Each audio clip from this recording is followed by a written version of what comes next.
This video is going to teach you how to divide. So let's start off with something a little bit easier. Let's have 5 divided by 48. Okay? Just like multiplication, division has to be step by step.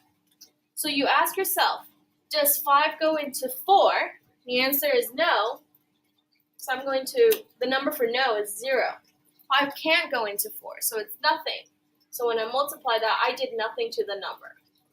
So I subtract it, and I still have that 4. I bring down the next number, and I have 8. Does 5 go into 48? Yes, it does. It goes into it 9 times. But 5 times 9 was only 45. So when I subtract that, I know I still have 3. There's no more numbers to divide. So this becomes your remainder. So my answer is 9, remainder 3. And it has to be capital. All right? So that was a rather simple one. Let's move a little bit deeper. Let's go with 5 again. 5 divided by 4, 0, 7. 5 doesn't go into 4, so the number for that is no, 0. So I did nothing to it. So I subtract it, I still have that 4.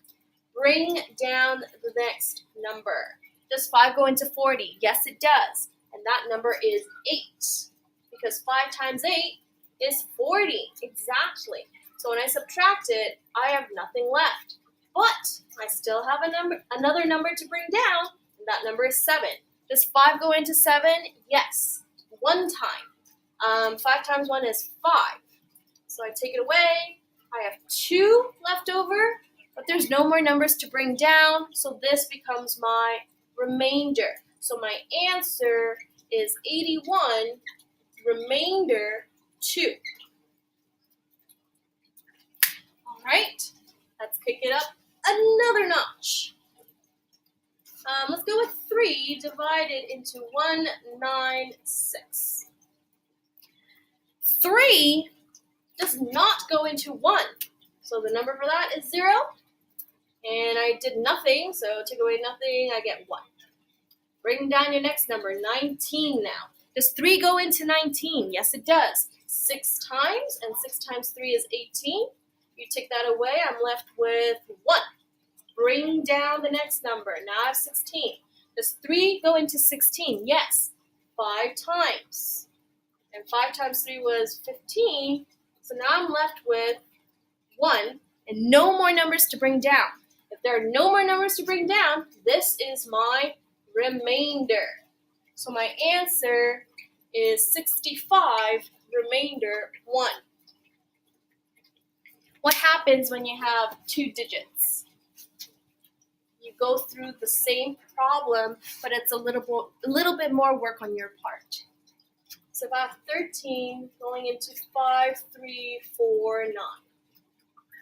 All right? It's very obvious that 13 cannot go into 5. So that first number would be 0.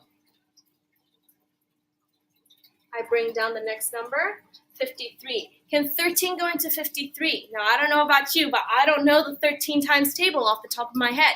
So off on the side, I would be doing some calculations.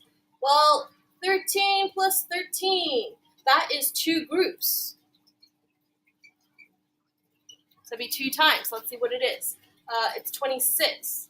I feel like I can do more. So I'm going to add another 13. This would be 3 groups now. And that would be 39. I feel like I can still go up. So I'm going to add another 13, and this will be my 4th group. 9 plus 3 is 12. 1 plus 3 plus 1 is 5. 52. That's really close. I'm going to go with that. I had 4 groups, so I'm going to put 4 here. It went into it 4 times, and 4 times was 52. So I'm left with 1. Bring down my next number. Does 13 go into 14? That one seems simple. It can go into it 1 time, and that's 13. I'm left with 1. I bring down my next number, 19. Does 13 go into 19? Well, let's see. 13, I know for sure I can have one group. What about 2 groups? No, because it's 26. 2 groups would give me 26, but I only have 19 spots, so it would be 1 time as well. Take away 13, 6. There's no more numbers to bring down, so this is my remainder. So my answer would be 4, 1, 1, remainder 6. Just like that. Again, everything in red is off to the side because I don't know my 13's times table. So that's why I started doing this, to see how many groups I can have with my number.